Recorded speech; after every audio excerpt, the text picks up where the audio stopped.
Karena jam menunjukkan jam 6, kita mulai nggih. Izin dokter kita mulai nggih dokter. Monggo Ibu. Oke.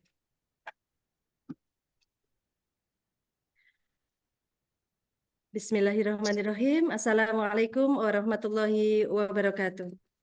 Waalaikumsalam warahmatullahi wabarakatuh. Alhamdulillahirabbil alamin. Alhamdulillahilladzi an'ama 'alaina bi ni'matil imani wal Islam. Asyhadu an la ilaha illallah wahdahu la syarikalah wa asyhadu anna Muhammadan abduhu wa rasuluhu la nabiyya ba'dah. Di awal pertemuan kita pada pagi hari ini, marilah kita panjatkan puji syukur Alhamdulillahirabbil alamin.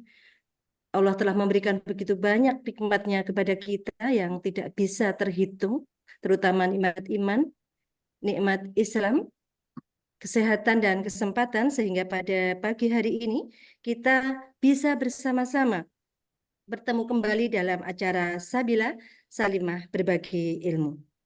Yang pada pagi hari ini, hari Ahad, tanggal 13 Oktober 2024, dengan tema Tips Sehat Anak di Musim Pancaroba oleh Dr. Kausar Prastudia Eko Binuko, MSc, SPA. Salawat serta salam semoga tersanjungkan kepada Nabi Agung Muhammad SAW, kepada sahabatnya, kepada keluarganya, dan kepada semua penerus risalah dakwahnya. Dan semoga kita semua nanti mendapatkan syafaatnya di yaumil kiamah. Amin. Sebelum acara pada pagi hari ini kita mulai, izinkan kami untuk menyapa yang telah hadir. Sugeng rawuh narasumber kita pada pagi hari ini, dokter spesialis anak kita yang luar biasa, nggih. Dokter Kausar Prastudia Eko Binuko, MSc, spesialis anak. Sugeng rawuh dokter bersama kita. Nggih, matur suwun Ibu. Sugeng rawuh juga kepada Ibu Ketua Salimah Ponorogo, Ibu Isnaini MPD. Sugeng rawuh Ibu Ketua Bidak Salimah Ponorogo, Ibu Awi Setianing CSE. Dan tidak lupa selamat bergabung sahabat-sahabat Sabila Salimah Berbagi Ilmu pada pagi hari ini. Saya sangat senang dan bahagia, bangga sekali bisa bersama-sama ibu-ibu yang sudah menjadi UTI, ibu-ibu yang ibu-ibu muda, calon ibu yang berada di sini, yang senantiasa bersemangat untuk menambah ilmu, menambah kapasitas diri untuk bisa berbakti kepada keluarga, kepada masyarakat. Adapun susunan acara pada pagi hari ini adalah sebagai berikut. Yang pertama, pembukaan. Yang kedua, tilawatil Quran. Yang ketiga, sambutan Ketua Bidak Salimah. Yang keempat, materi inti. Yang kelima, tanya jawab. Yang keenam, penutup. Marilah acara pada pagi hari ini kita buka bersama dengan bacaan basmalah. Bismillahirrahmanirrahim.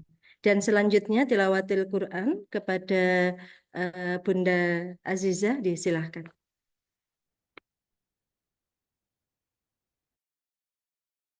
Assalamualaikum warahmatullahi wabarakatuh.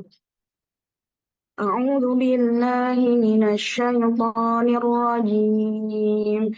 Bismillahirrahmanirrahim. Ar-Rahman 'allamal Qur'an.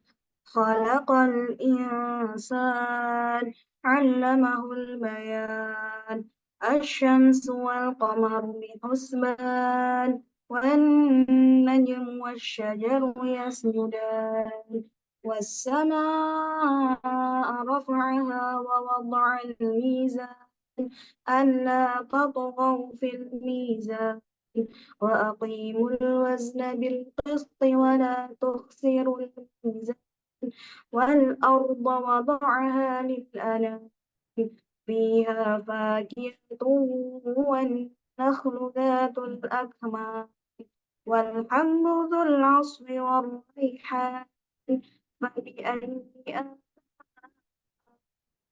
ربكما تكذبان خلق الإنسان من صلصال كالفخار وخلق الجن من مارج من النار فبأي آلاء ربكما تكذبان صدق الله العظيم. السلام عليكم ورحمة الله وبركاته. Waalaikumsalam warahmatullahi wabarakatuh. Terima kasih Bunda Aziza. Semoga dengan pembacaan ayat suci Al-Quran surat Ar-Rahman ya tadi ayat 1 sampai 6 memberikan keberkahan kepada pembaca khususnya dan kepada kita semua dan akan mendapatkan makna-makna yang ada di dalam surat tersebut. Amin. Selanjutnya sambutan dari Ketua Bidak Salimah Ponorogo kepada Ibu Awi Setianingsih SE, disilahkan. Assalamualaikum warahmatullahi wabarakatuh. Innal hamdalillah nahmaduhu wa nasta'inuhu wa nastaghfiruhu wa na'udzu billahi min shururi anfusina wa min sayyiati a'malina may yahdihillahu fala mudhillalah wa may yudlil fala hadiyalah. Wassalatu wassalamu ala Rasulillah. Allahumma afini fi badani, Allahumma afini fi sam'i, Allahumma afini fi basari. La ilaha illa anta. Yang kami hormati Ketua Salimah PD Ponorogo beserta pengurusnya, juga teman-teman bidak dakwah Salimah sebagai penyelenggara acara hari ini. Yang kami hormati Dr. Kausar Prastudia Eko Binuko MSc SPA, bunda-bunda, kakak-kakak, adik-adik, dan semua peserta hadirin yang hadir pada pagi hari ini yang sangat dirahmati oleh Allah. Marilah kita panjatkan puji syukur kehadiratnya Ilahi Robbi yang telah memberikan semua kenikmatannya terutama pada hari ini, yaitu kesempatan untuk bisa berkumpul kembali di acara pada pagi hari ini. Salawat serta salam semoga tetap tercurah kepada junjungan Nabi kita Nabiullah Muhammad Sallallahu Alaihi Wasallam dan juga keluarganya. Hadirin semua, saya sampaikan tentang Salimah sedikit ya. Salimah adalah organisasi wanita muslimah. Salimah itu kepanjangan dari Persaudaraan Muslimah ya, yang didirikan di Jakarta pada tanggal 8 Maret tahun 2000. Kemudian terbentuk pengurus Salimah wilayah dan pengurus Salimah daerah di seluruh Indonesia, termasuk Salimah daerah di Ponorogo, yang pada saat ini ketuanya adalah Ibu Srian Isnaini SPD. Kemudian Salimah mempunyai visi, yaitu menjadi ormas pelopor dalam meningkatkan kualitas hidup perempuan, anak, dan keluarga Indonesia. Sabila atau Salimah berbagi ilmu ya, itu merupakan salah satu dari perwujudan visi tersebut. Ini Sabila yang ke-9 ya. Dan pada hari ini telah hadir di tengah-tengah kita Dr. Kausar Prastudia Eko Binuko MSc SPA yang akan nanti berbagi ilmu tentang tips sehat anak di musim pancaroba. Beliau bertugas di Ponorogo, yaitu di RSUD, kemudian di Darmayu, dan juga Apotek Ananda di Jalan Kumbakarna, nomor 15 Ponorogo. Ibu-ibu, mbak-mbak, adik-adik, kakak-kakak, dan seluruh hadirin pada saat ini yang online ya. Sekarang ini kita rasakan adanya perubahan cuaca yang ekstrim ya, yang kadang seringkali membuat tubuh menjadi rentan terhadap penyakit, apalagi untuk anak-anak kita. Nah, untuk lebih lanjut tentang hal tersebut, kita akan mendengarkan nanti ya, dari dokter anak kita kali ini, yaitu Dr. Kausar Prastudia Eko Binuko MSc SPA. Matur suwun Dokter Sudarawuh. Kemudian untuk selanjutnya sebelum saya tutup, saya akan menyampaikan sebuah pantun ya. Hari ini hari Ahad, pergi ke pasar yang di Jalan Gatot Koco. Mari kita simak acara pagi ini dengan semangat bersama Dr. Kausar Prastudio Eko Binuko. Sekian, Cakep. akhirul kalam, billahi taufik walhidayah. Wassalamualaikum warahmatullahi wabarakatuh. Waalaikumsalam warahmatullahi wabarakatuh. Matur nuwun Bu Awi dan sahabat Sabila. Ini sambil masak ya. Biasanya kalau pagi masak. Kita sampai pada acara inti yaitu tips sehat anak di musim pancaroba yang pada kesempatan ini pemateri kita adalah Dr. Kausar. Beliaunya merupakan dokter spesialis anak yang fun-nya banyak ya dok ya. Dari RSUD Harjono Ponorogo, di RSU Dharmayu, kemudian juga di Apotik Ananda. Beliau juga merupakan salah satu narasumber di berbagai workshop, berbagai seminar mekaten. Kami bahagia sekali dokter, pangapunten. Terima kasih sudah meluangkan waktu untuk kami.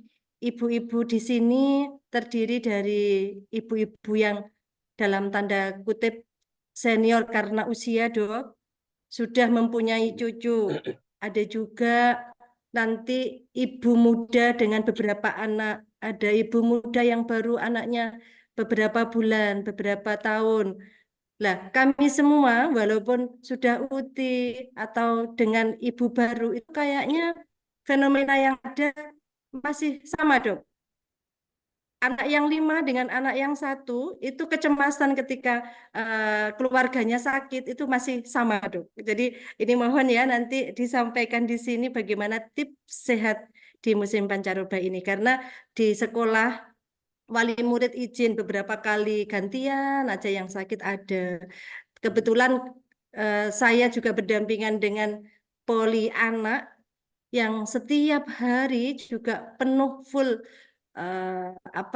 yang antri untuk periksa mekaten. Monggo kami persilahkan waktunya dokter. Sambil share screen juga kami persilahkan atau kita bantu silahkan. Nggih, matur suwun Bu Siti Nurjana. Saya coba share screen, masih di disable Bu. Masih belum diizinkan. Oh, ngaten. Oh sudah. Oh, sampun. Sampun. Oke.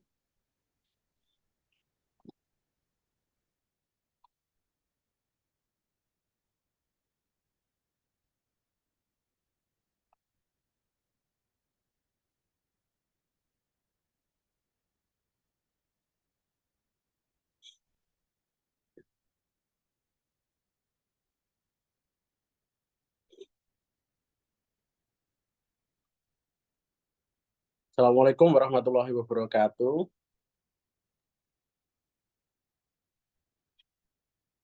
Suara saya kelihatan jelas ya kali share screen saya Bu Jelas Siti dok? Nurjana? Nggih. Jelas.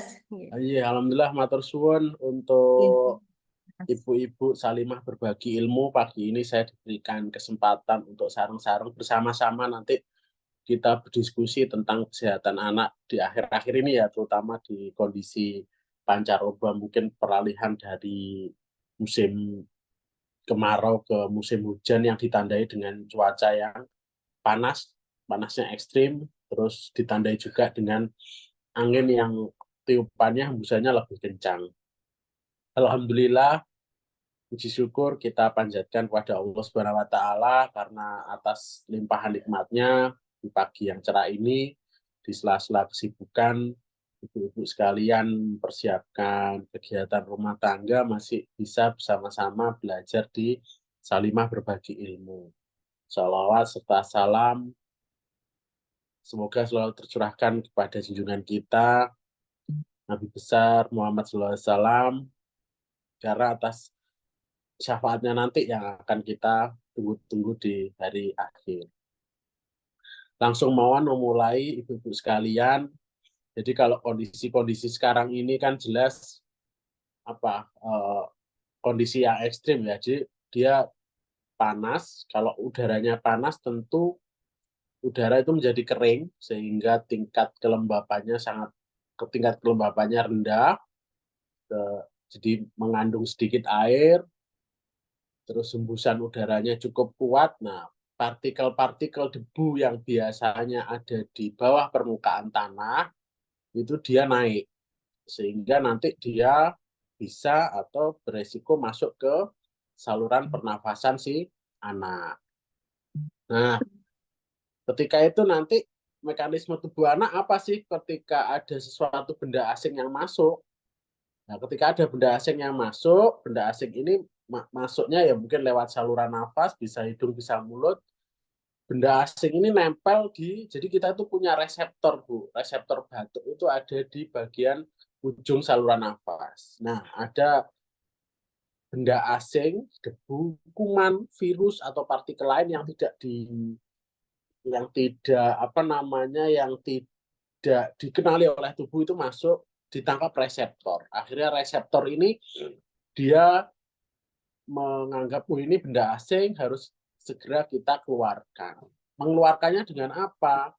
Ya dengan batuk itu. Akhirnya ada mekanisme si anak batuk, sehingga partikel, virus, ataupun bakteri atau partikel yang berbahaya yang tidak dikenali tubuh itu dia bisa keluar, sehingga tidak berpotensi berbahaya bagi tubuh. Nah, dengan melihat batuk ini kan sebetulnya dia mekanisme pertahanan tubuh ya Bu ya. Sehingga menjadi pertanyaan juga, jadi kalau anak batuk itu perlu diobati atau enggak gitu. Kalau diobati, kita hentikan batuknya, mekanisme pertahanan tubuh hilang.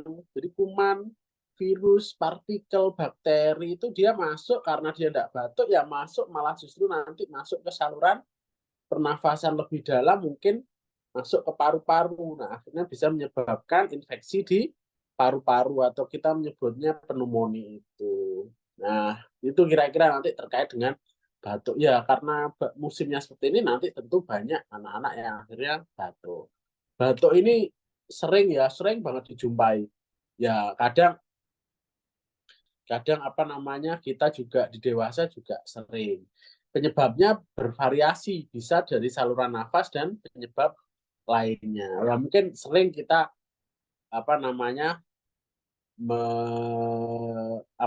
memahami bahwa batuk itu biasa di saluran nafas, tapi penyebab lainnya juga ada.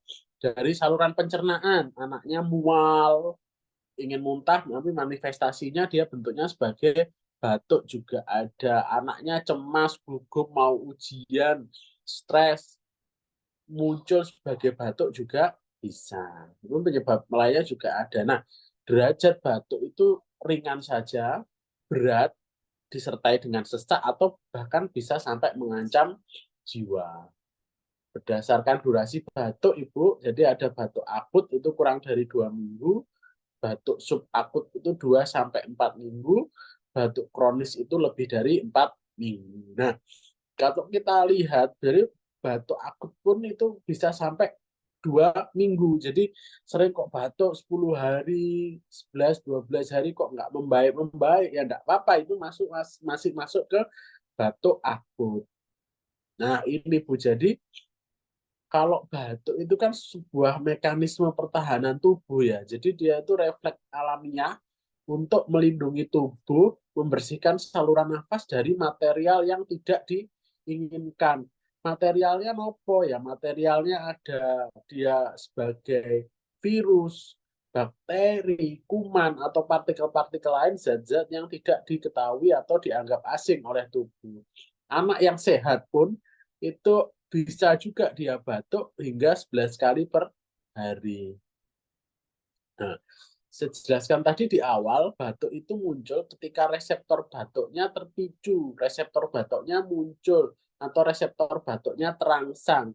Reseptor batuk ini terangsang dengan mekanisme, mungkin ada rangsangan fisik atau trauma, rangsangan kimiawi, ada bau yang menyengat, ada rangsangan termal berupa suhu dingin atau panas, terus ada rangsangan dari mediator inflamasi, mungkin di situ ada infeksi, terus ada rangsangan karena bronkokonstriksi, alergi atau asma. Nah, kalau kita ditanya, kita ingat berarti kalau batuk ini mekanisme pertahanan tubuh, nah berarti pertanyaannya apakah batuk itu selalu merugikan gitu ya. Jadi anak batuk ini apakah selalu merugikan? Jadi dua sisi juga ya. Batuk ini bisa juga sebagai kawan, bisa juga sebagai lawan gitu. Jadi, nah kalau anak batuk gimana ya? Yang penting adalah dicukupi kebutuhan cairan hariannya. Berarti minum cairannya lebih banyak. Anak-anak kurang 6 bulan gimana ya? Kalau dia ASI, ASINya lebih sering diberikan. Mungkin ASI dengan susu formula ya, cairannya baik ASI maupun susu formula bisa lebih banyak. Anak-anak lebih besar, cairan hariannya bisa didapatkan dari air putih, jus, atau mungkin cairan-cairan lain bisa diberikan. Obat batuk, Bu, sebetulnya umumnya itu tidak direkomendasikan untuk anak 2 tahun. Kenapa? Ya karena ini tadi, kalau kita hentikan batuknya, refleks alamiah untuk melindungi tubuh, membersihkan saluran nafas ini hilang. Nanti kuman masuk bisa lebih dalam ke paru-paru. Madu juga bisa diberikan pada anak lebih dari usia 1 tahun. Madu bisa kita banyak penelitian yang menyatakan bahwa madu dia adalah antitusif atau anti batuk yang alami.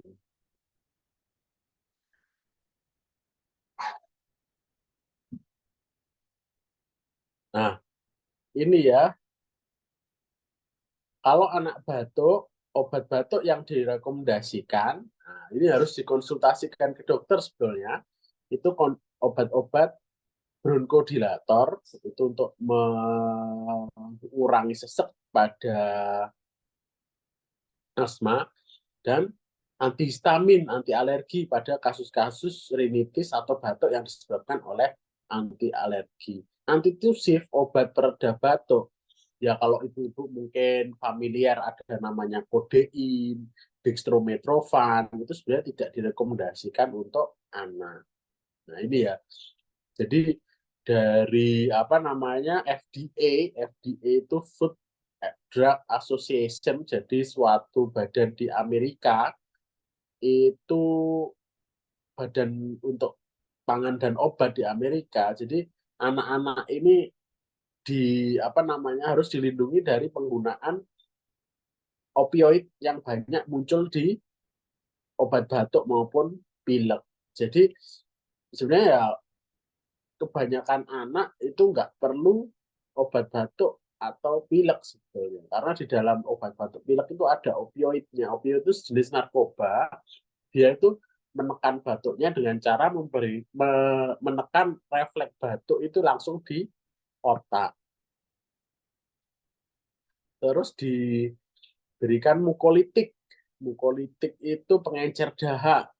Kalau anak-anak yang belum bisa berdahak, belum refleks dahaknya masih jelek, belum bisa mengeluarkan dahak, itu ketika diberikan mukolitik atau pengencer dahaknya encer tapi tidak bisa keluar.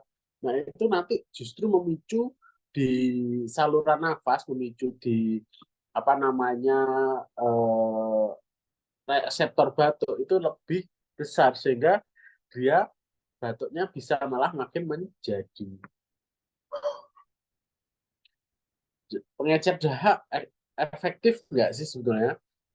Bahwa kalau anak-anak kurang dari 12 tahun itu pengencer dahak itu sebenarnya tidak terlalu efektif.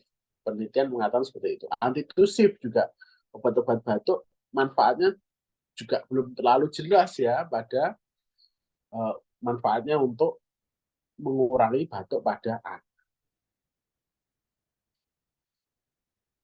Nah, kalau di Amerika, anak-anak kurang dari 4 tahun itu nggak boleh sebetulnya diberikan obat-obat batuk pilek yang mengandung ada cough suppressant, jadi penekan batuk, ada dextromethorphan, itu nggak boleh. Terus ekspektoran untuk pengencer dahak itu juga anak-anak kurang dari 4 tahun di FDA, Food Drug Association, itu nggak boleh diberikan. Dekongestan, itu pseudoephedrine dan Phenylephrine tuh juga nggak boleh diberikan, dan antihistamin seperti apa namanya brompheniramine, CTM, difenhidramin itu tidak boleh diberikan.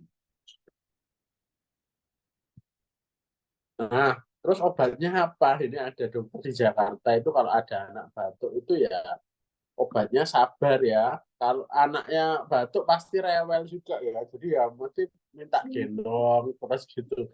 Ya digendong. Nanti gantian ya antara ibu dan ayahnya. Antara ayah dan ibunya.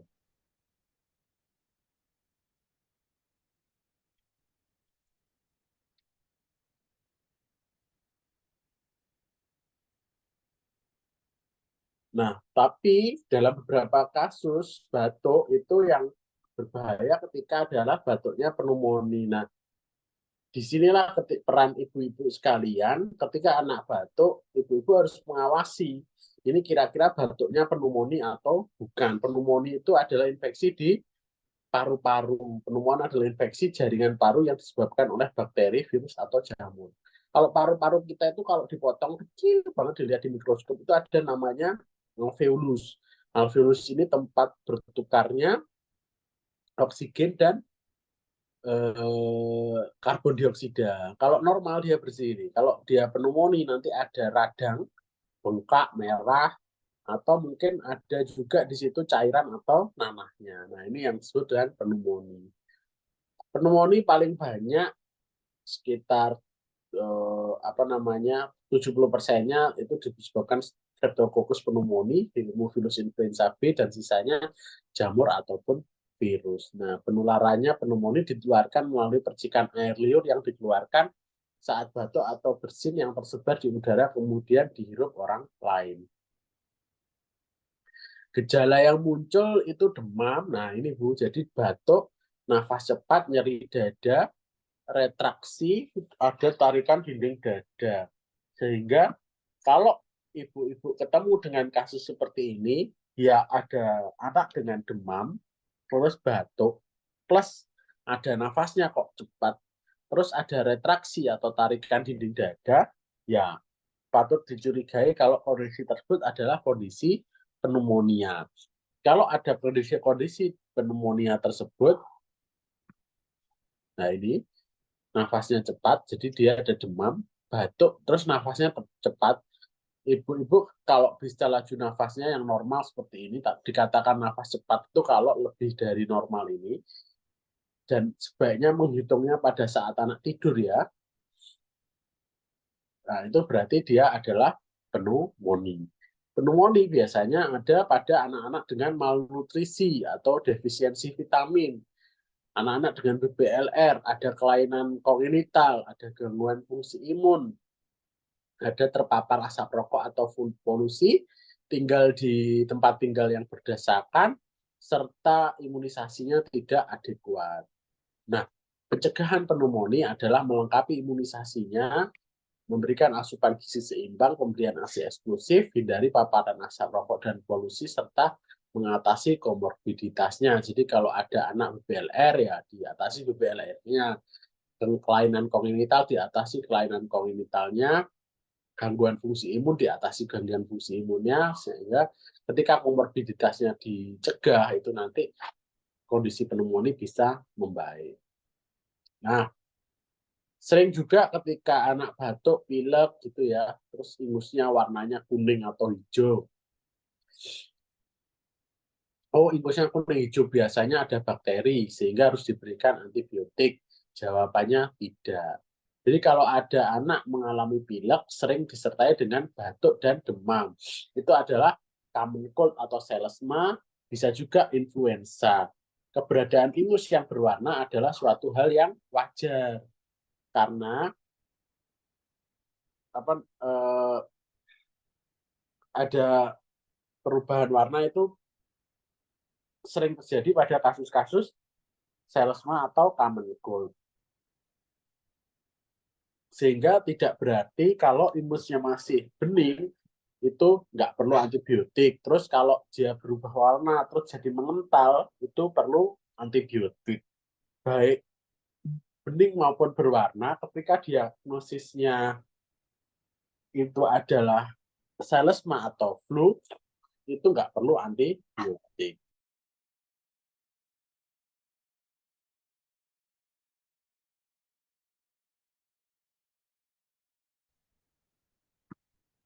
Nah, terus kenapa ingusnya kok bisa berubah warna jadi hijau atau kuning atau mengental?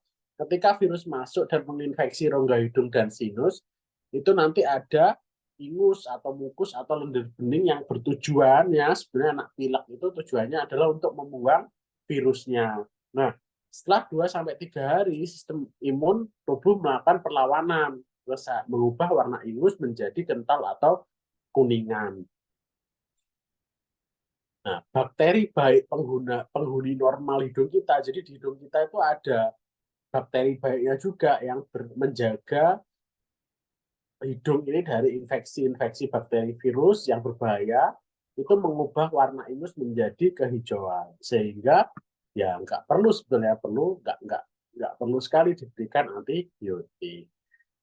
Nah, ingus ini anak meler itu juga ada manfaatnya juga, Ibu. Jadi menangkap dan menghalangi masuknya benda asing dan menjaga kelembapan rongga hidung. Terus di ingusnya si anak itu sebenarnya ada berisi sel-sel darah putih yang merupakan bagian dari sistem imun. Terus ingus itu mengumpulkan debris. Debris itu sisa-sisa. Jadi ketika ada perang antara sel darah putih dengan bagian dari sistem imun tubuh dengan virus atau bakteri jahat, itu nanti akan ada namanya debris-debris itu ya, itu yang dibuang, dibersihkan lewat ingus. Nah, jadi penting Ibu kalau ada anak-anak dengan batuk pilek gitu, itu yang penting ibu-ibu sekalian bisa mengenali tanda-tanda kegawatan seperti sesak nafas, dehidrasi. Nah, ini lebih penting daripada ibu-ibu sekalian pusing ya, perlu enggak antibiotik, perlu obat batuk pilek atau enggak gitu. Nah, kalau ada tanda-tanda kegawatan yang tadi disebutkan tanda pneumonia, ya dibawa ke dokter gitu. Kalau enggak, ya minum air putih yang banyak. Obatnya cuma minum. Obat batuk pilek dengan segala resiko maupun manfaatnya itu enggak terbukti efektif. Diuap di nebu ya perlu atau enggak, kalau asma ya perlu, tapi kalau enggak asma ya sebenarnya enggak perlu. Semprot atau tetes hidung boleh aja, walaupun kadang-kadang juga enggak perlu juga. Itu terkait. Nah, mungkin ada kekhawatiran juga ya, jangan-jangan pileknya ini karena sinusitis, infeksi di hidung sehingga diperlukan antibiotik. Ya bisa aja, tapi kondisi ini jarang sih pada anak-anak, terutama balita yang pembentukan rongga-rongga sinusnya belum seperti anak remaja atau dewasa. Dikonsultasikan dulu ke dokter, ibu-ibu pada kecurigaan sinusitis karena tidak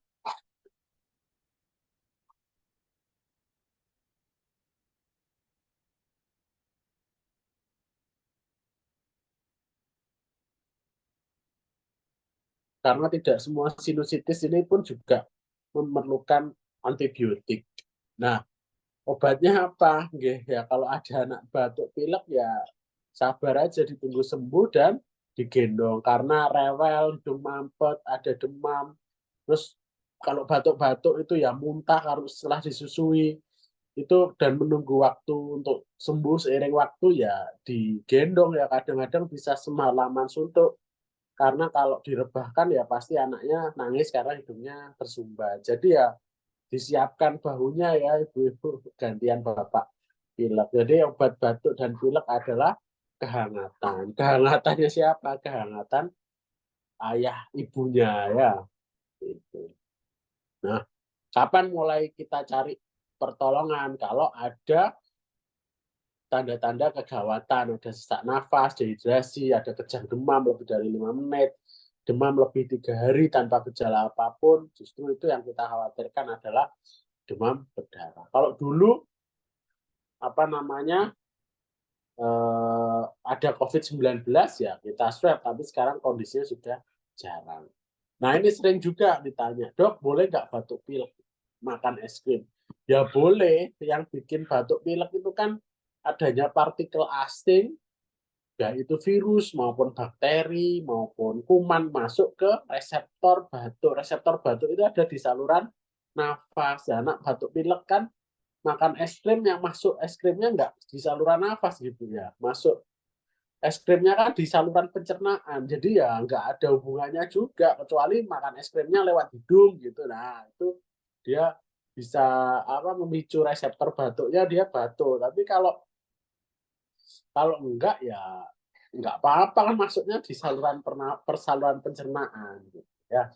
Nah, sering memang anak-anak pilek itu disertai batuk karena ada post nasal drip ya. Jadi ketika pilek ini ingusnya ini banyak ngumpul, ini kalau sehat seperti ini. Tapi kalau anak-anak pilek ini kan dia pendek saluran nafasnya, sehingga mukus ingusnya itu banyak ngalir di saluran, terus masuk ke saluran pernafasan di sini. Nah, reseptor batuk itu di sini, Bu. Nah, ini kena ingus ini ya akhirnya gatal rasanya, reseptor batuknya terangsang terpicu ya akhirnya anaknya batuk-batuk. Jadi pilek dan batuk itu memang satu kesatuan, biasanya satu paket ya. Kondisi lain di kondisi-kondisi seperti ini ya, kondisi yang kering seperti ini juga sering banyak diare ya.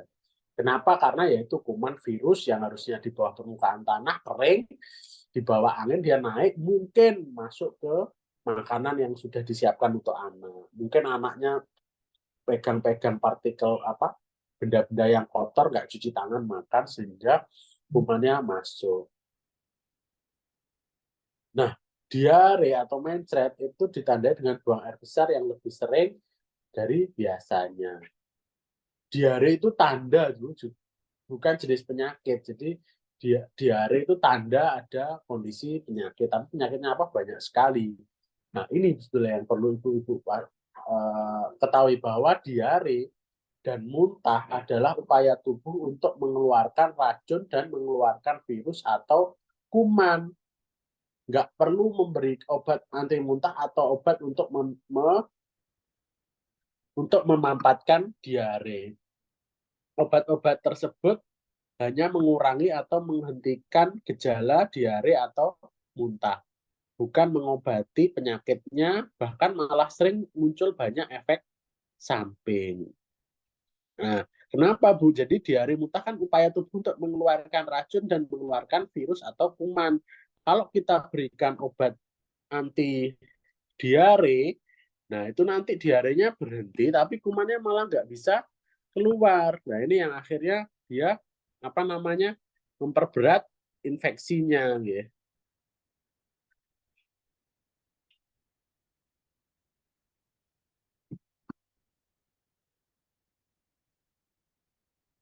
Nah penyebabnya diare banyak ya, Bu ya. Jadi ada infeksi di usus oleh mikroorganisme patogen, paling sering oleh virus, gitu. Jadi bisa juga karena keracunan makanan, pemakaian obat-obatan, misalnya antibiotik ya, yang tidak bijak sehingga mengganggu keseimbangan bakteri di dalam usus. Terus mungkin gangguan proses pencernaan, malabsorpsi mungkin, jadi ada alergi bahan makanan tertentu, paling sering alergi susu atau intoleransi laktosa, itu juga bisa menyebabkan untuk diare.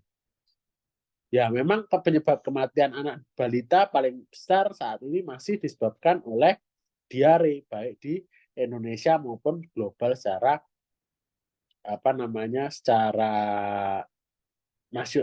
di dunia ya. Nah, tipe diare ini berdasarkan durasi, diare akut kurang dari 7 hari, diare prolong 7 sampai 14 hari, diare persisten lebih dari 14 hari. Jadi berdasarkan karakteristik tinjanya juga ada diare cair atau sekretorik dan osmotik, maupun ada diare berdarah ataupun disentri. Nah, kalau kita tanya, Dok, ini diare atau enggak sih, Dok? Anak saya seperti ini. Nah, kita lihat definisinya dulu. Diare cair akut itu BAB lembek atau cair, frekuensinya lebih dari 3 kali atau lebih dalam 24 jam. Jadi kalau BAB lembek atau cair sehari berapa kali, sekali aja ya belum bisa masuk ke diare ya, Bu ya. Atau BAB-nya lebih sering, lebih dari 3 kali, tapi BAB-nya normal aja, nggak lembek, nggak cair, juga nggak bisa didefinisikan sebagai diare. Pada anak usia 0 sampai 2 bulan dengan ASI eksklusif memang frekuensi BAB-nya bisa mencapai 8 sampai 10 kali sehari dengan tinja yang lunak, sering bentuknya itu kayak biji-biji dan berbau asam. Nah, disentri itu diare akut yang pada tinjanya ditemukan darah terlihat secara kasat mata, itu disebut juga dengan disentri. Penyebab diare paling banyak baik di global di seluruh dunia maupun ada penelitian juga di Jogja itu penyebabnya virus, Bu, rotavirus ya.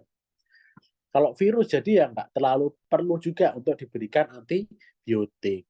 Nah, yang penting adalah ketika anak diare, ibu-ibu sekalian harus mengamati ada tanda dehidrasi. Ada kepalanya nampak cekung di ubun-ubunnya, kesadarannya berkurang, anaknya mulai nggak aktif, matanya ada cekung, mulutnya kering lengket, nafasnya cepat, Bu, takibmu.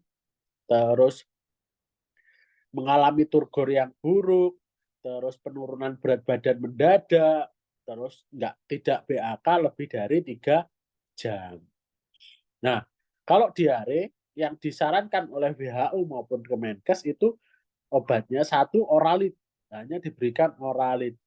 Dukungan nutrisi, minum tetap dilanjutkan seperti biasa, diberikan zinc. Antibiotik pun itu hanya diberikan kalau ada dia disentri, kalau BAB-nya ada darahnya, ada edukasinya apa ya diteruskan untuk ASI-nya. Terapi lain, nah obat anti diare, contohnya adsorben ya, kaolin atau bugit, ya nyun sewu kita nyebut aja merek apa, Diatap, terus nopo, terus stop segala macam ya. Kalau di anak-anak itu tidak mempunyai keuntungan ya, terus tidak diindikasikan untuk pengobatan diare akut. Kalau kita hentikan diarenya, kumannya malah nggak bisa keluar, Bu. Infeksinya tambah berat.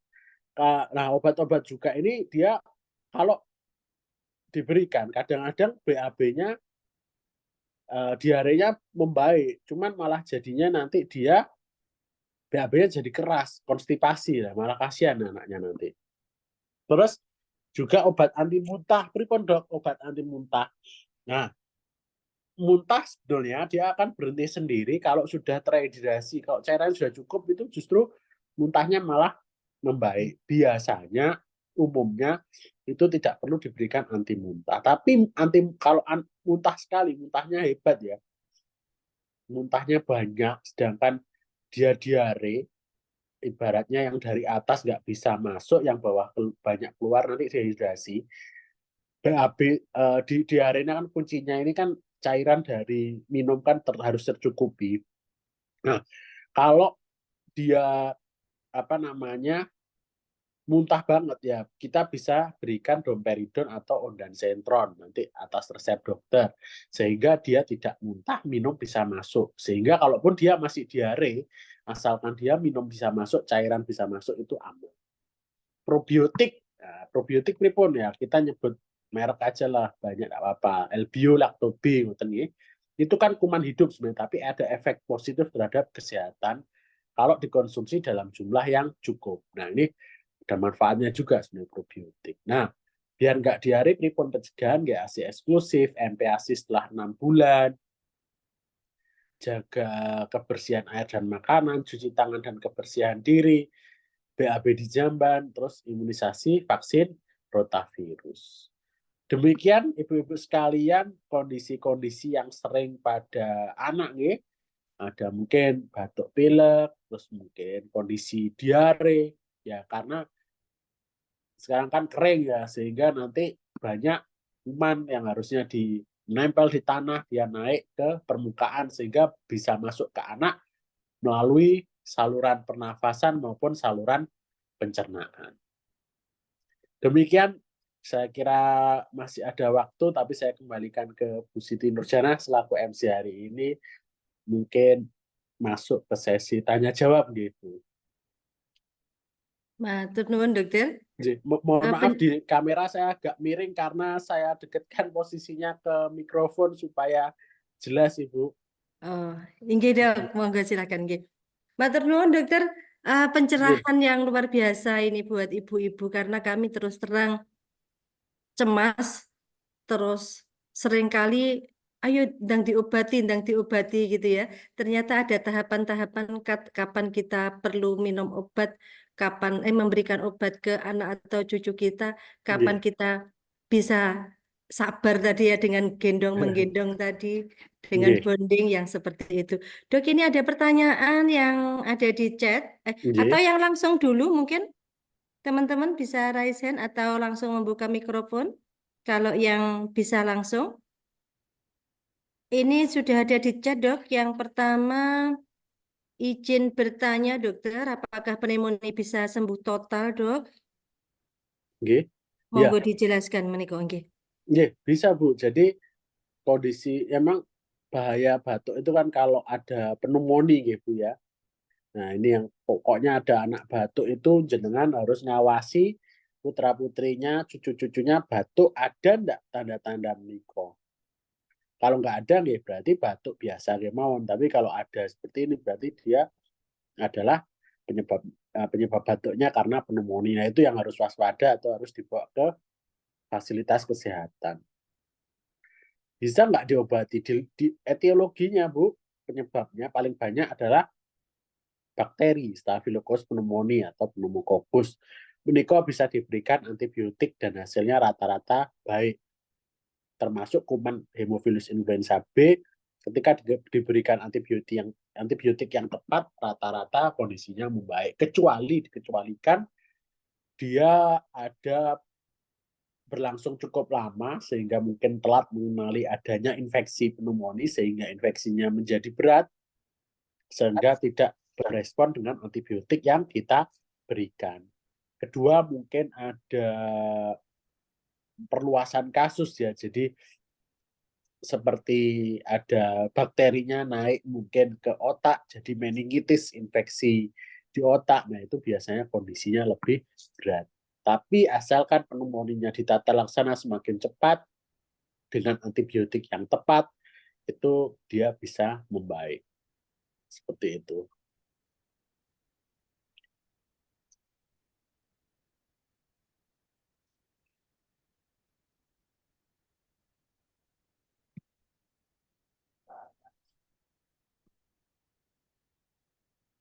Jadi demikian Bu Siti.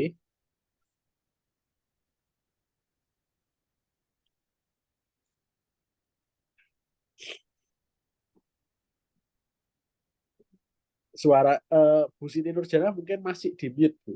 Masih ke mute anunya. Oh, Iya. betul, pangapunten dokter. Nggih. Nggih, mboten menapa nggih. Iya, itu tadi pertanyaan dari Bu Elsa. Oh, nggih. Oh, ini saya baca ULPK Songan itu jauh di timur kayaknya apa di Kediri ya dok ini. Berarti Oh, ada bunda iya. dari jauh yang ikut acara Nggih. di sini. Nggih, Nggih, alhamdulillah. nggih. Bu Elsa begitu mungkin apa itu menyambung juga di bawah itu mohon dijelaskan kembali gejala pneumonia tadi sudah sekalian terjawab sambil menjelaskan pneumonia bisa sembuh total Nggih. tadi ya dok ya. Nggih, jadi ya itu tadi sih Bu untuk tanda gejala pneumonia menika nggih. Sebentar saya jalan. Nah, ini Ki. Jadi batuk kalau batuk mawon biasa ya enggak perlu panik sebenarnya Bapak Ibu. Ya biasa-biasa mawon nggih. Ya karena memang dia berusaha untuk mengeluarkan kotorannya dari saluran pernafasan. Cuman kalau mungkin sudah mulai ada tanda-tanda menika, nah niki yang ibu-ibu sekalian harus waspada dan mungkin mulai mencari pertolongan di fasilitas kesehatan. Nggih, matur nuwun dokter. Ini Atau masih ada mekaten pertanyaan atau lagi dok?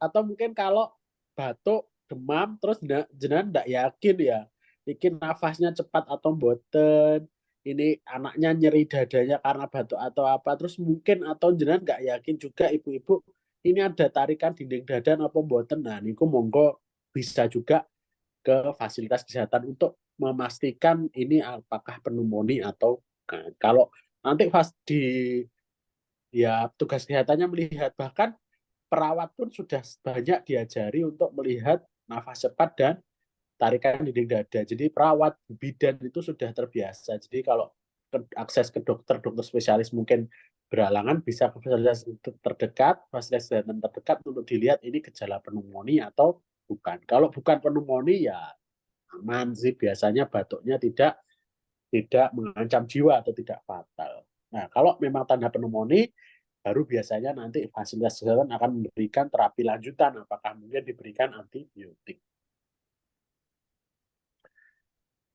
Nggih, dokter. Matur nuwun, kayak sudah terjawab sepertinya, nggih. Jadi, Ini ada pertanyaan lagi, Dok. Jika anak, ini dari Bu Ida, jika anak sering sakit pilek, sering juga sesak, dan mendengkur saat pilek. Saat sesak dibawa ke fasilitas kesehatan di Nebul. Apakah perlu anak divaksin influenza agar tidak mudah sakit pilek, Dok? Bekatan. ya kalau kita bicara pilek sendiri ya, nah ini bisa sering disertai dengan pilek, itu sering disertai dengan batuk dan demam. Nah, paling sering pilek pada anak itu disebabkan oleh influenza ya, termasuk seperti pneumonia. Nah, ini nanti salah satunya adalah Haemophilus influenza itu ya. Ya bisa Bu, meskipun pilek pada kondisi lain juga bisa muncul juga, seperti mungkin pada kondisi alergi, rinitis alergi. Nanti kita lihat sebentar ya.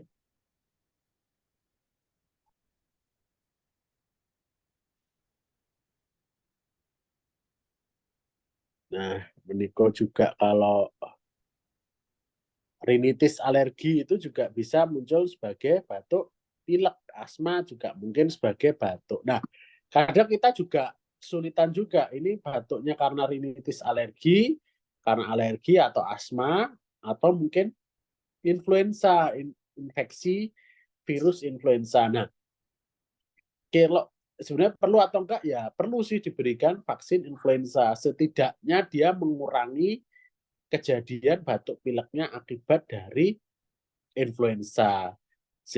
Kalau kondisi lainnya asma rinitis alergi mungkin masih ada, tapi setidaknya yang resikonya batuk pileknya karena influenza itu bisa ditanggulangi dengan pemberian vaksin influenza. Dan vaksin influenza itu juga sebetulnya Bu, bukan terus kalau setelah vaksin anaknya terus nggak batuk pilek gitu, nggak.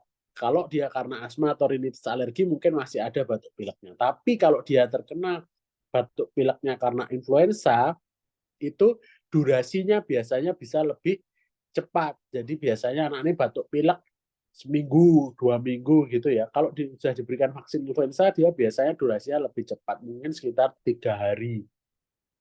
Biasanya kalau batuk pilek demam sampai 39, 40 gitu. Tapi kalau sudah diberikan vaksin influenza, biasanya demamnya tidak terlalu tinggi, mungkin subfebris atau anget aja sekitar 37, 37,5 gitu. Itu terkait dengan vaksin influenza. Nggih, matur nuwun dokter. Sepertinya sudah terjawab ini Bu Ida ya tentang vaksin influenza. Ada pertanyaan lagi Dok, ini dari Ibu Nurul. Mohon maaf mau tanya di luar topik. Apakah jajan toko, coklat, permen bisa menyebabkan tipes, Dok? Iya. Kalau kita bicara tipes itu kan infeksi yang berat di saluran pencernaan, Bu ya. Ya sebenarnya kalau kalau dia bersih, dalam kondisi bersih ya sebenarnya nggak masalah, tidak akan menyebabkan tifoid, tipes ya kalau kondisinya bersih. Nah, mungkin kondisinya kotor, kurang higienis ya mungkin bisa juga menyebabkan tifoid. Nah, sekarang boleh atau enggaknya bukan dari ingredients atau bahan makanannya, tapi bersih atau enggak makanan tersebut. Terus selanjutnya Bu, juga sering ini juga nih, anak batuk pilek ini boleh nggak sih makan coklat, boleh nggak sih makan es krim coklat ya? sebetulnya kan kalau anaknya alergi coklat, nah itu baru harus dihindari. Tapi betul nggak sih alergi coklat kan harus dicek lebih dalam juga ya. Nah, jadi kalau anaknya nggak alergi ya nggak apa-apa, Bu, bisa diberikan. Justru seringkali anak ini dalam stres juga karena dilarang ini itu, padahal belum tentu juga penyebab batuk pileknya karena ingredients makanannya tersebut. Katakan es krim pun itu mungkin bukan dinginnya es krim yang bikin batuk pilek, karena kan begitu masuk ke saluran pencernaan itu dihangatkan oleh saluran pencernaan. Makanan dingin tadi itu mungkin yang justru memperberat batuk pileknya ingredientsnya bukan coklatnya tapi mungkin pemanis buatannya seperti itu. Jadi ya harus kita lihat lagi ya juga kalau terlalu banyak dikekang nggak boleh itu nanti si anak bisa stres malah bakatum. Nggih, matur nuwun dokter.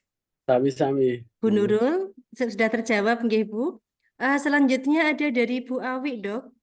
Bagaimana tentang pemberian obat herbal atau alami, misalkan batuk dengan kencur, kecap, dan jeruk nipis, itu yang pertama. Yang berikutnya, bagaimana batasan resep antibiotik untuk anak-anak, Dok?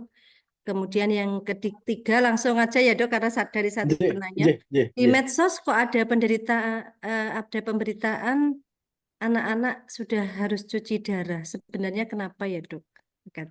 Ya. Ya, Bu. Jadi yang pertama, obat-obat herbal itu boleh atau enggak ya. Jadi pemberian obat itu kita ada dua aspek yang harus kita lihat ya. Jadi satu manfaat, dua berbahaya atau enggak ya. Jadi kalau obat ini dia bermanfaat dan tidak berbahaya itu wajib diberikan. Kedua, kalau obat ini belum tentu manfaatnya tapi tidak berbahaya, ya monggo bisa diberikan tapi tidak wajib. Yang ketiga, obat ini bermanfaat tapi bahaya, ya bisa diberikan tapi harus dalam pengawasan mungkin medis. Yang keempat, obat ini terapi yang kita berikan tidak bermanfaat dan berbahaya, nah itu wajib harus ditinggalkan. Kalau obat-obat herbal mungkin kencur, lain itu manfaat belum banyak kita tahu ya, karena ya mungkin penelitian belum terlalu banyak. Yang satu-satunya sudah diteliti adalah madu, ataupun dari rekomendasi sebenarnya dari Kemenkes itu diberikan kecap dan jeruk nipis itu bisa diberikan. Ada manfaatnya, tapi kencur, jahe itu secara manfaat kita belum tahu. Tapi berbahaya enggak? Kayaknya enggak, karena makanan sehari-hari kita pun itu kan juga ada jahe maupun kunyitnya, kencurnya ya. Jadi bermanfaatnya belum tahu, tapi enggak berbahaya. Ya silahkan, monggo Bu, bisa tetap diberikan. Kecuali obat ini adalah bermanfaat, tapi agak bahaya juga, sehingga harus dalam pengawasan. Dalam ini mungkin antibiotik. Nah, nyambung lagi. Kapan mulai diberikan antibiotik, Dok? Ya, kalau ada tanda menika, Bu. Kalau ada tanda pneumonia. Tanda pneumonia menika, kalau ada tanda ini batuk disertai kondisi-kondisi ini, berarti mulai ada infeksi di paru-paru. Ini sudah mulai kita berikan antibiotik. Antibiotik ini bermanfaat, Bu, tapi berbahaya kalau tidak tepat, sehingga harus dengan resep atau harus dalam pengawasan petugas medis untuk pemberian antibiotiknya. Terus pertanyaan yang terakhir tadi, nopo nggih saya nggak kesupen itu. Ini Dok, di medsos itu sering ada pemberitaan cuci darah. Iya, memang akhir-akhir ini agak banyak. Sebetulnya bukan anak yang usia dini sekali ya, 5-6 tahun ada tapi tidak terlalu banyak. Justru anak-anak mendekati usia remaja, Ibu, 11, 12 tahun, 13 tahun. Ya, karena nyun sewu ya, beberapa di antaranya ternyata mengidap setelah dicari penyebab gangguan gagal ginjal kronisnya disebabkan oleh diabetes. Kalau diabetes muncul di usia-usia tersebut, ya diabetes biasanya karena penggunaan atau konsumsi gula yang berlebih. Kecuali ada anak yang diabetes sejak awal, sejak kecil, 4-5 tahun dia sudah diabetes, itu biasanya karena memang sejak lahir ada gangguan di pankreasnya, sehingga sejak lahir insulinnya dia rendah, sehingga dia gula darahnya tinggi sejak lahir. Tapi kalau banyak sekarang cuci darah gagal ginjal, setelah dicek ternyata gula darahnya tinggi, anaknya sudah usia agak besar 12-13 tahun, jelas ini bukan bawaan pankreasnya yang bermasalah atau sejak lahir pankreasnya tidak optimal, tapi biasanya karena pola makan tinggi gula. Seperti itu. Termasuk nyuwun sewu juga ya Bu, mungkin penggunaan obat-obat kita juga Bapak Ibu yang tidak rasional juga ya, batuk pilek dikit, nggak mau repot, kasih obat anaknya, batuk pilek dikit, nggak ada indikasi, dikasih obat anaknya. Nah ini mungkin juga salah satu penyebabnya ini. Jadi mulai sekarang kita lebih hati-hati lagi ya, mungkin dalam penggunaan obat batuk, obat pilek, atau mungkin obat-obat lainnya pada anak. Begitu. Termasuk menambahkan juga ya Ibu, jadi menyembuhkan batuk, menyembuhkan dan mengobati itu berbeda. Menyembuhkan itu belum tentu dengan harus mengobati. Bisa ditunggu waktunya nanti dia sembuh mungkin tanpa obat, tapi ya harus sabar. Jadi tetap dalam memberikan obat-obatan, ibu-ibu sekalian ataupun kami di medis itu juga harus selalu mempertimbangkan menikung ya, resiko maupun benefitnya, resiko maupun keuntungannya obat batuk pileknya. Mengatakan Ibu kinten-kinten. Oke, matur nuwun dokter. Iya. Ini ada lagi pertanyaan dari Bu Nurul, Dok. Badhe Iya. matur piyambak, kalau Oh iya. ditulis sulit katanya. Oke, mboten Monggo napa, kami langsung persilahkan Bu Nurul. on cam di on Oke, terima untuk mic-nya. kasih. Assalamualaikum, dokter. Iya, waalaikumsalam. Bu. Assalamualaikum, napa sudah bisa? Oke, saya Sampun, mau Bu, tanya jelas. dok, kan Iya. begini. Anak saya itu pernah sakit. Kalau nafas itu panjang apa gimana? Dalam gitu. Ketika capek, Iya, iya. nafasnya Iya. ambil nafasnya itu dalam gitu. Terus makan sedikit gitu, nafasnya pokoknya dalam gitu ngambilnya. Nah, pernah saya periksakan, itu katanya itu apa? Pergerakan ususnya itu lebih cepat dari pergerakan usus normal gitu katanya. Terus akhirnya kan intinya dilarang makan yang berbahan dasar susu. Jadi makanan yang berbahan dasar susu sama kecut-kecut sama pedas itu dilarang.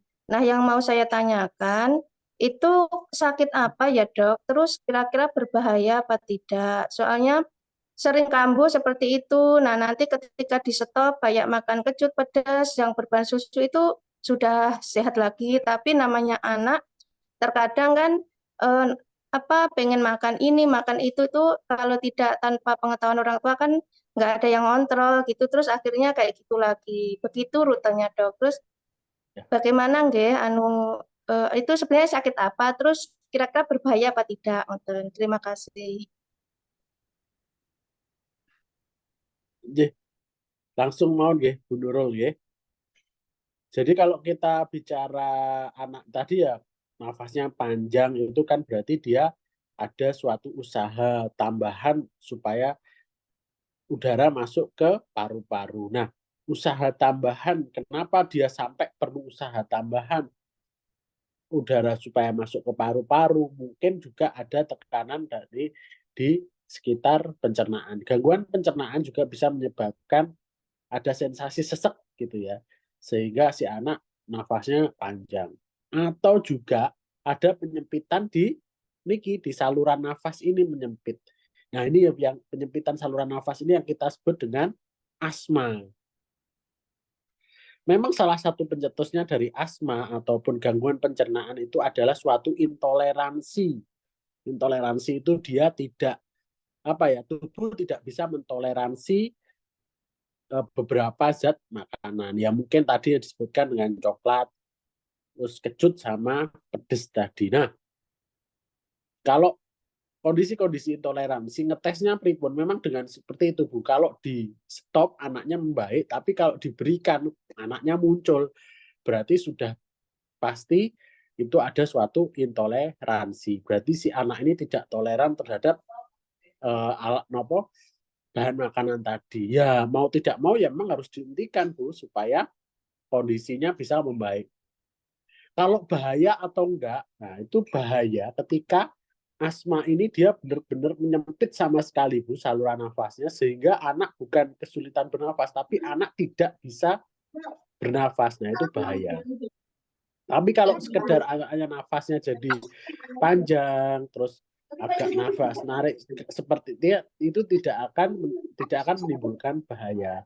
Dan ibu kondisi intoleransi atau kondisi alergi ya apapun itu tidak seumur hidup si anak akan ada alergi atau intoleransi. Ada masanya nanti suatu waktu si anak sudah kebal. Jadi ya enggak apa-apa 1 kali 2 kali dites anaknya biar mengkonsumsi itu, tapi kalau muncul gejala ya di stop. Nanti mungkin 3 bulan 4 bulan lagi silahkan dicoba lagi. Kalau setelah makan itu si anak nafasnya cuman panjang aja tapi nggak sesek banget, nggak sampai mengancam jiwa karena ya kondisi batuk itu kan macam-macam ya, mulai ada yang biasa mawon sampai yang mengancam jiwa, ringan sampai mengancam jiwa. Kalau nggak ada yang mengancam jiwa ya nggak apa-apa, nanti di stop dicoba lagi.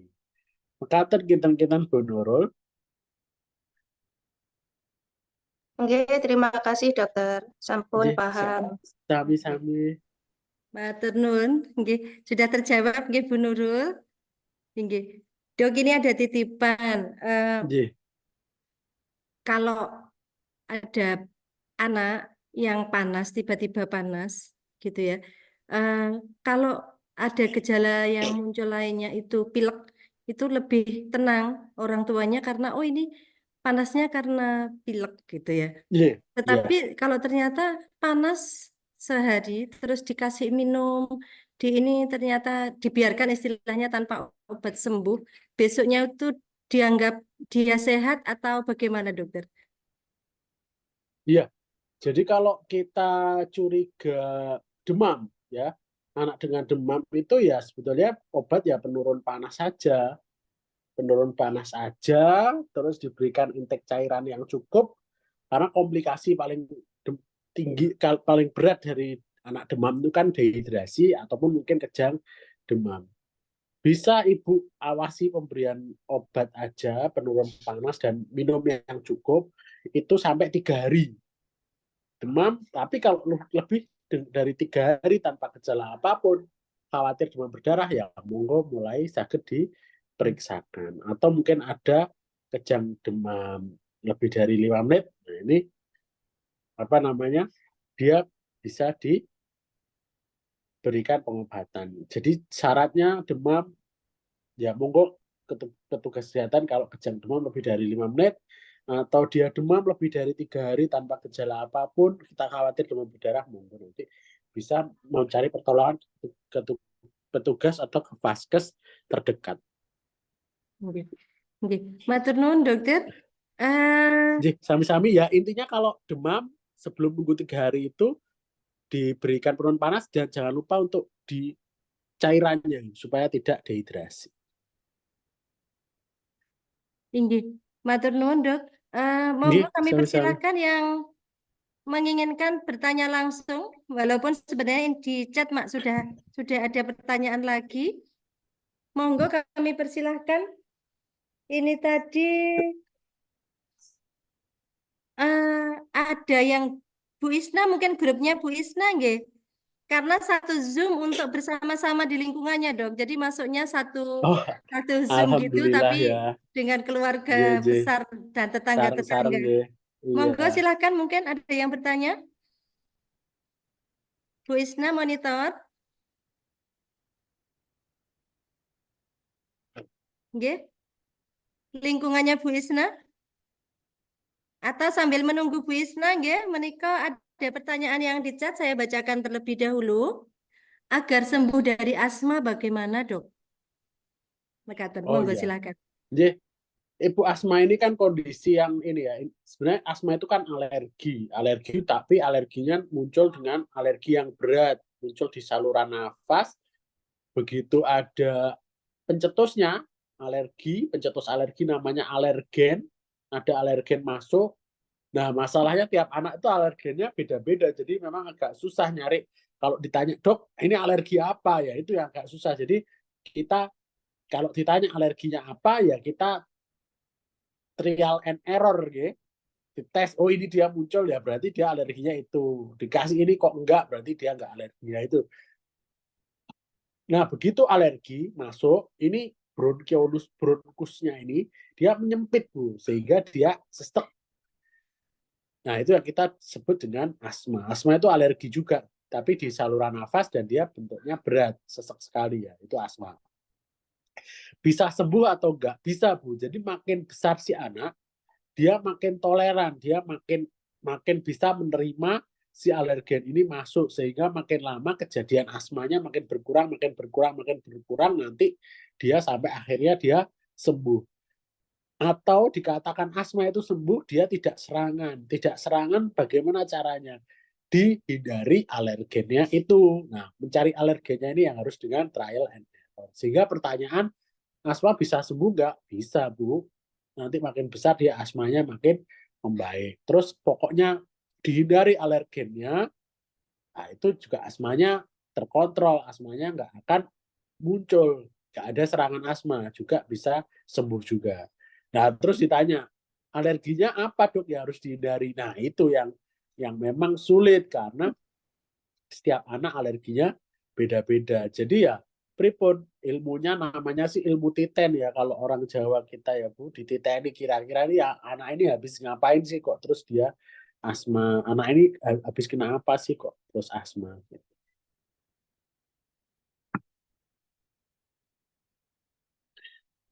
Mekaten, Bu Fitriana, sudah jelas ya sepertinya kalau menurut saya, atau ada tambahan, Bu Fitriana, tambahan pertanyaan?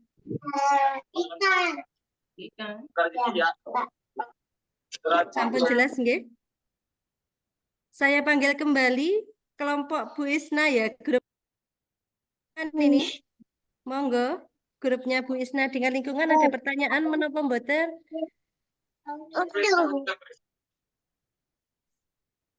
Amankah? Nobar ya?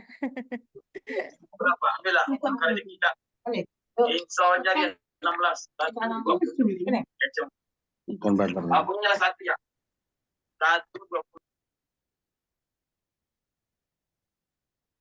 Monggo ibu-ibu, mumpung masih ada waktu sedikit dari narasumber kita.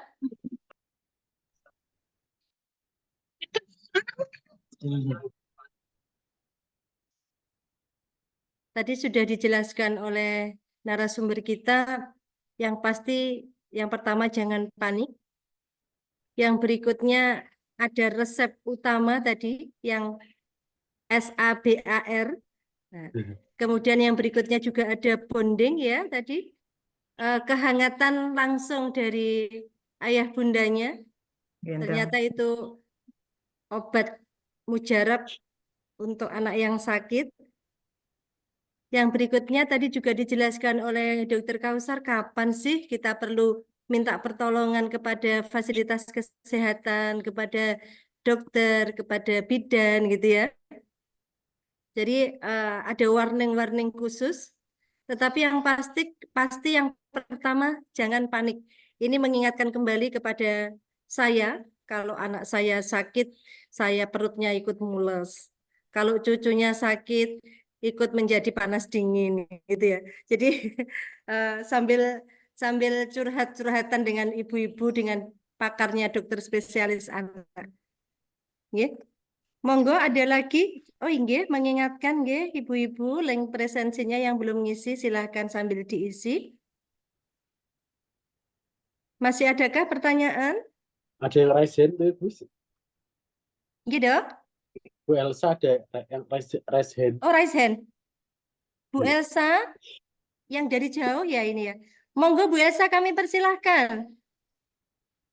Ya, mohon izin bertanya lagi, dokter. Iya, Misalkan monggo. ini anak ada dengan gejala pneumonia tadi, nafas cepat, ada retraksi dinding dada, kemudian demam. Demamnya ini tidak 3 hari seperti yang umumnya ini ya, jadi demam langsung batuk, sesak seperti itu.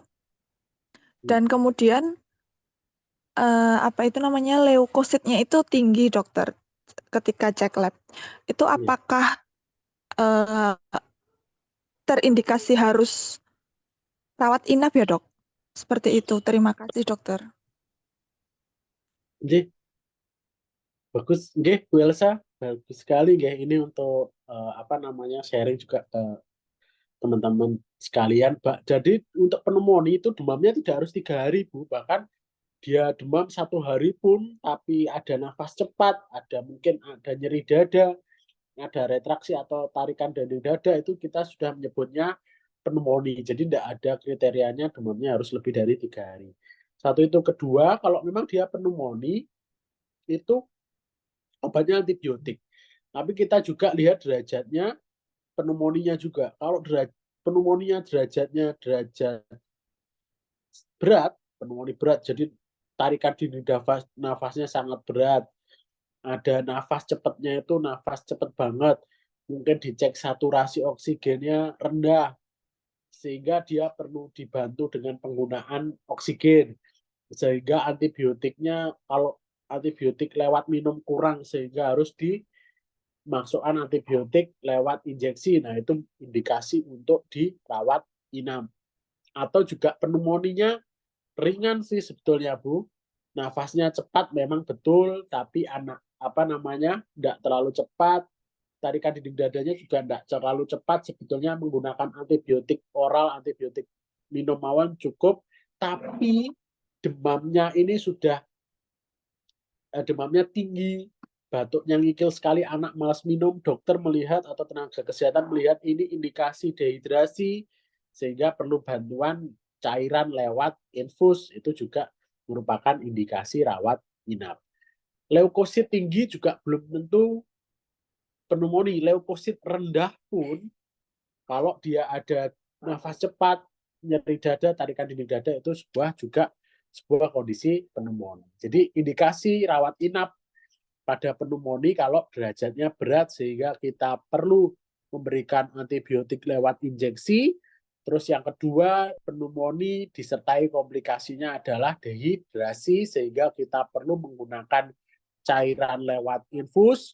Yang ketiga, dia pneumonia saturasi oksigennya turun sehingga kita perlu pemberian oksigen. Nah, ini adalah indikasi untuk dirawat inap. Mekaten Bu Elsa. Ya, terima Bu kasih, Elsa. dokter. Sampun Nggih, cekap Bu Elsa. sami-sami. Iya, terima kasih sudah cukup menjawab dan membantu. Alhamdulillah. Nggih. Semoga nanti ke depan Bu Elsa tetap bisa bergabung dengan kami. Kebanggaan kami Bu Elsa bisa bersama penjenengan. Izin membacakan pertanyaan di chat, dokter. Nggih, monggo Dari Bu. Bu Binti Nur Halimah. Kalau anak usia di bawah 2 tahun, sulit BAB. Setiap mau BAB selalu dikasih dulkolak dulu. Apakah ada efek samping ya dok kalau terus-menerus memakai dulkolak? Nggih, matur nuwun. Iya, Silakan. ada ya Bu ya. Jadi kalau anak terus-terusan pakai dulkolak, satu efek samping psikologis, pasti si anak trauma Bu ya, kan nyeri ya diberikan dulkolak itu.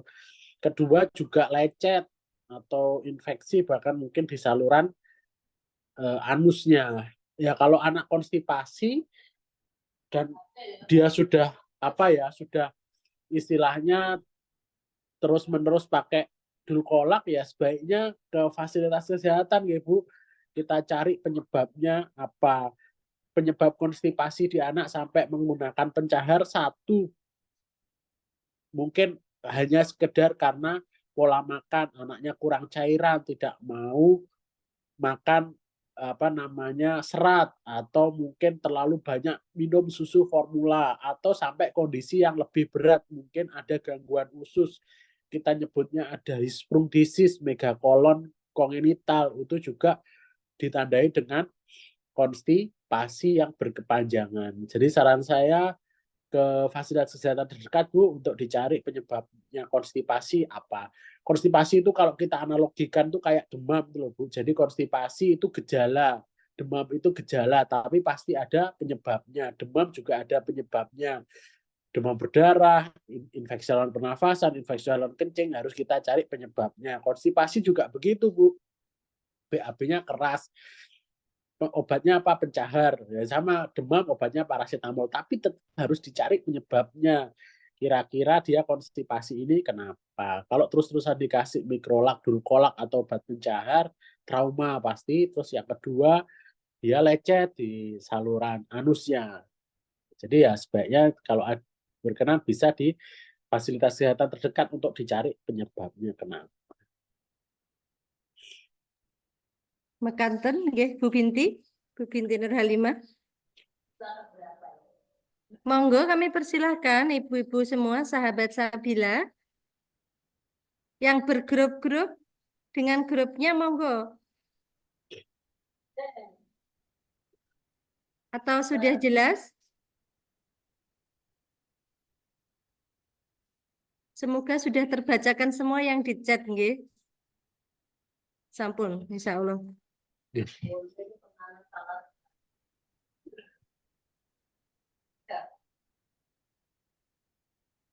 Gimana ibu-ibu semua? Apakah sudah cukup pertemuan pagi hari ini? Ya, Bu. Bu Abi, ada Nggih, Bu. pertanyaan? Sudah tadi. Oh, sampun, inggih. Ya, monggo. Inggih.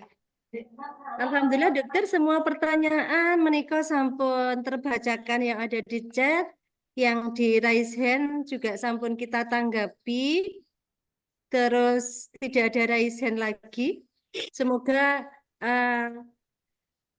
materi yang dokter sampaikan pada pagi hari ini mengurangi kepanikan kita, mengurangi kecemasan kita dalam menghadapi anak maupun cucu. Nggak ikut sakit lagi, utinya ikut sakit ketika cucunya sakit, anaknya sakit, ibunya ikut sakit, karena psikologi. Matur nuwun dokter kebersamaan hari ini. Sami-sami. Kami berharap dokter masih meluangkan waktu untuk pertemuan-pertemuan yang akan datang dengan tema-tema yang lainnya. Insya Allah, Bu. Matur nuwun sang Dok. Sami-sami. Kami menyapa kembali kepada sahabat Sabila. Alhamdulillah rangkaian acara pada pagi hari ini telah selesai kita laksanakan. Pertemuan-pertemuan mendatang kita akan menjawab permintaan ataupun kegalauan dari teman-teman sahabat Sabila semua, baik dari kesehatan, dari materi fikih, dari tafsir, mungkin dari segi sosial, sampai kemarin pernah juga ada yang bertanya tentang bagaimana sih kita ibu-ibu yang notabene ya kadang ada yang bekerja, kadang di rumah sambil merawat anak, merawat cucu, bisa tetap berperan serta dalam keluarga dan di masyarakat. Mengaten. Akhirnya kita di penghujung acara. Di akhir sesi ini marilah kita berkomitmen bersama sahabat Sabila untuk bersama-sama menjadi insan yang selalu belajar, selalu bersyukur, dan bermanfaat bagi orang lain, terutama keluarga dan masyarakat di sekitar kita. Marilah acara pada pagi hari ini kita tutup bersama dengan bacaan hamdalah, istighfar, dan doa penutup majelis. Alhamdulillahirabbil alamin, astaghfirullahaladzim, subhanaka Allahumma wa bihamdika asyhadu alla ilaha illa anta, astaghfiruka wa atubu ilaik. Demikian, semoga bermanfaat untuk kita semua. Assalamualaikum warahmatullahi wabarakatuh. Waalaikumsalam. Waalaikumsalam warahmatullahi Nuhun, wabarakatuh. dokter. Allahnya.